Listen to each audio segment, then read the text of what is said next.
En este tiempo que tenemos vamos a ver síndrome metabólico en el área de injuria en este mes. Mi nombre es Martín Oliva, soy docente de esta facultad. Lo primero que nosotros tenemos que tener en cuenta es poder definir a un síndrome. La palabra síndrome se refiere al conjunto de signos y síntomas que van a definir o caracterizar a una enfermedad o a una condición que se manifiesta en una persona y que puede tener o no causas conocidas.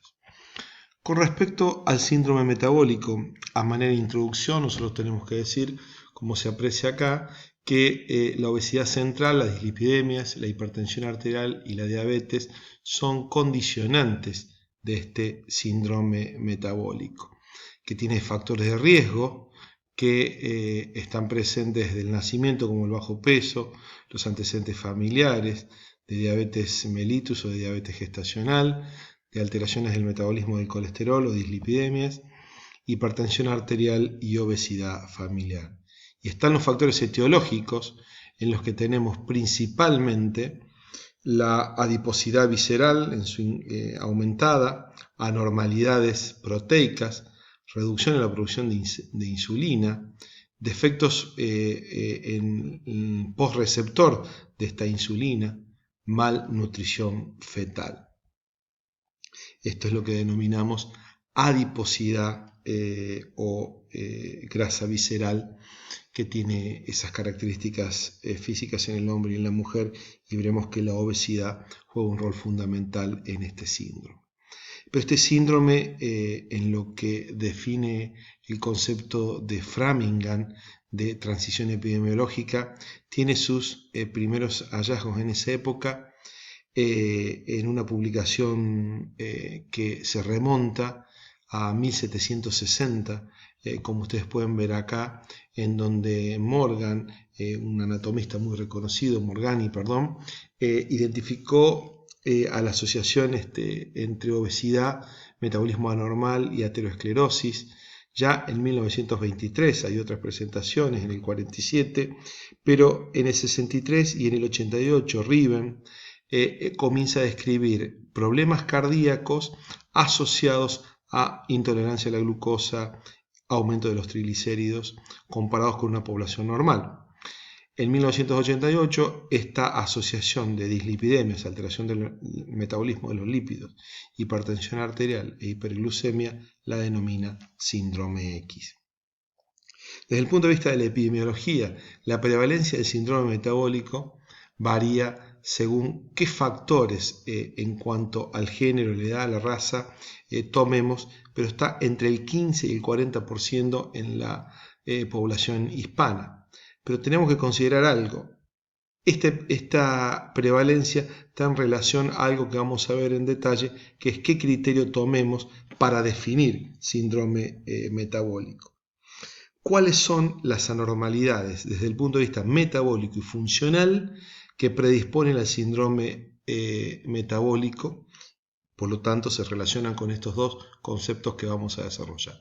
Básicamente, hay cierto grado de intolerancia a la glucosa, con una glucemia elevada en ayunas o una tolerancia a la glucosa alterada. Hay una concentración plasmática elevada de ácido úrico o una disminución en el aclaramiento renal del ácido úrico. Hay aumento de triglicéridos, disminución de la lipoproteína de alta densidad. Hay un aumento de la grasa postprandial. A nivel hemodinámico, hemostático y del sistema reproductor se observa un aumento en la actividad del sistema nervioso simpático, un aumento de la retención a nivel de los túbulos de sodio a nivel renal, por consiguiente un aumento de la presión arterial, mayor inhibición del activador tisular del plasminógeno y mayor fibrinógeno con un estado procoagulante, y hay una asociación con el síndrome de ovario poliquístico. Junto a estas alteraciones metabólicas y funcionales podemos ver disfunción endotelial con mayor adhesividad de mononucleares, mayor concentración plasmática de moléculas que favorecen esta adhesión celular y una disminución de la vasodilatación que genera este endotelio. Y así empezamos a incluir, habiendo analizado factores etiológicos, patológicos, y empezando a introducirnos en ese concepto de resistencia a la insulina, establecemos algunos conceptos para diagnosticar síndrome metabólico según determinados criterios y diversas formas que se han descrito a lo largo de los años. Nosotros, en nuestra área de injuria, vamos a tomar el criterio de obesidad, dislipidemia, presión arterial y glucemia para definir, según la convención de la ATP3, que con 3 o más de los siguientes tenemos el diagnóstico de síndrome metabólico. Con 3 o más de los siguientes tenemos el diagnóstico de síndrome metabólico según ATP3.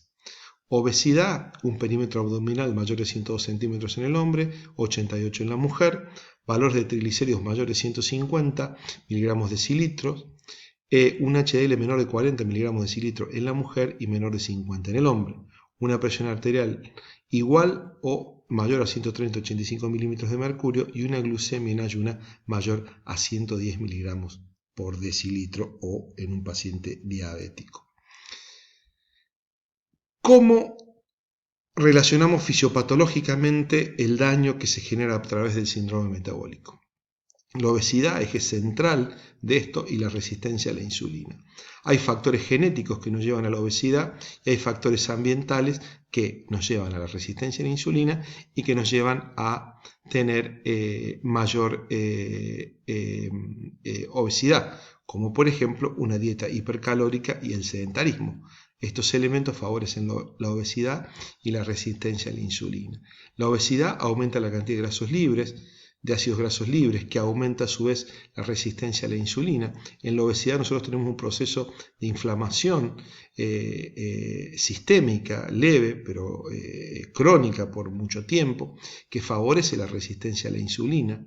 Tanto el aumento de los ácidos grasos libres como la inflamación favorecen, como dijimos, la resistencia a la insulina, que favorece la disfunción endotelial. La disfunción endotelial termina favoreciendo la resistencia a la insulina.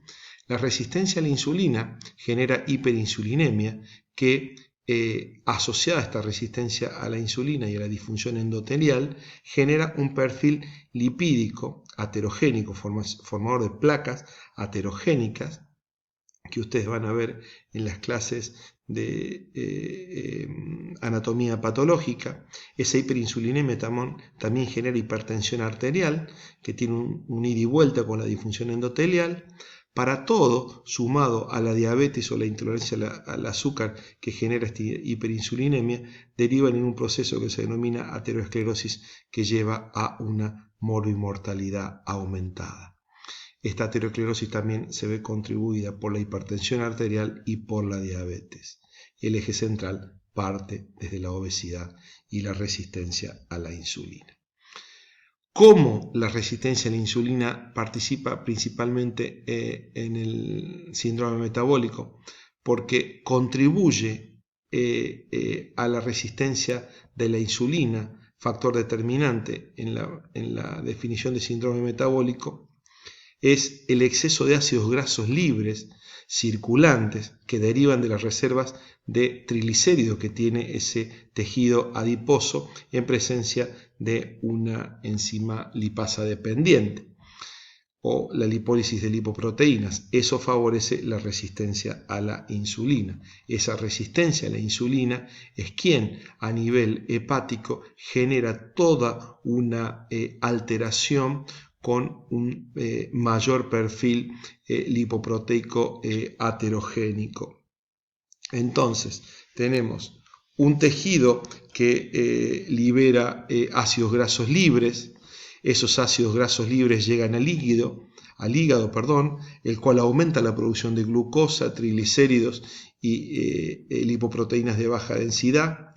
Se reduce la producción de las HDL o las lipoproteínas de alta densidad denominadas de las buenas y aumenta las denominadas malas, lipoproteínas de baja densidad. Esos ácidos grasos libres favorecen la pérdida de captación de la glucosa en las células musculares Y también se disminuye la formación de glucógeno a partir de la glucosa, aumentando la acumulación de triglicéridos. Todo ese aumento de grasa que hay circulante y de ácidos grasos libres aumenta la secreción de insulina por parte del páncreas y genera hiperinsulinemia. Esta hiperinsulinemia favorece, como vimos, la reabsorción de sodio, causa efectos sobre el sistema nervioso central y contribuyen a la hipertensión arterial. Y estos ácidos grasos también causan un estado proinflamatorio por aumento de interleuquina y TNF-alfa, que también favorecen la resistencia a la insulina. También hay un aumento del activador tisular del plasminógeno, sumado al estado proinflamatorio, llevan a un estado protrombótico o procoagulante. Todos estos mecanismos generan, desde el punto de vista de la fisiopatología, un daño que siempre tiende a que se provoque un aumento en la mortalidad por ateroesclerosis.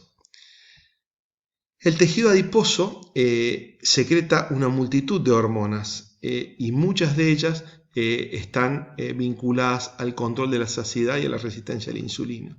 La adiponectina, una de ellas, es inversamente proporcional al grado de insulinoresistencia y la resistina lo es directamente proporcional. Esta adiponectina es una citoquina antiinflamatoria que se produce en los adipocitos. El hígado inhibe la expresión de estas enzimas gluconeogénicas y por lo tanto disminuye la producción de glucosa. Los valores de leptina y los valores de adiponectina están elevados en los obesos, lo que esto llevaría a un defecto en su actividad y a su vez el resto de los mediadores que se producen en los tejidos grasos como los adipocitos están en relación a ese ambiente inflamatorio crónico que nosotros describíamos en los slides previos y que favorecían esa resistencia a la insulina y ese estado protrombótico.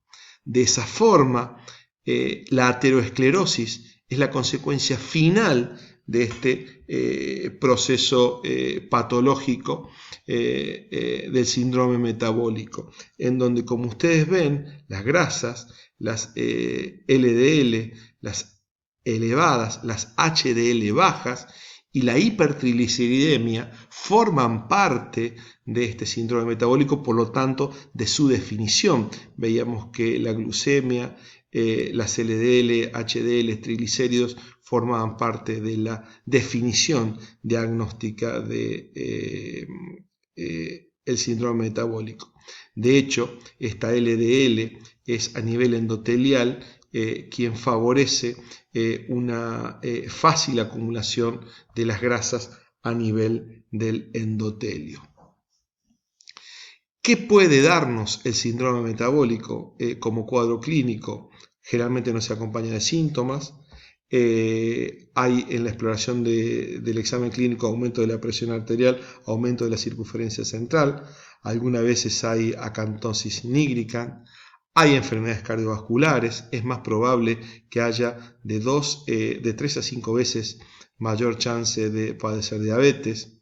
Hay esteatosis o hígado graso no alcohólico, hay aumento del ácido úrico, como vimos hay síndrome de ovario poliquístico y también hay apnea obstructiva del sueño por la obesidad.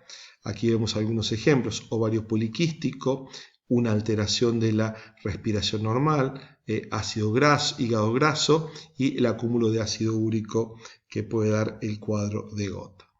Para finalizar, ¿cómo hacemos el diagnóstico? Por una historia clínica, por antecedentes familiares, por medición de la circunferencia abdominal, por análisis de los lípidos y de la glucosa en ayuna, y también podríamos medir algunos de estos elementos, pero nosotros sabemos que con 3 o más criterios de la ATP3 nosotros podríamos establecer un diagnóstico tomando el perímetro abdominal, tomando los valores de triglicéridos, tomando los valores de HDL, de azúcar y de presión arterial. Con 3 o más de estos, nosotros hacemos el diagnóstico de síndrome metabólico. Esta es la bibliografía que ustedes pueden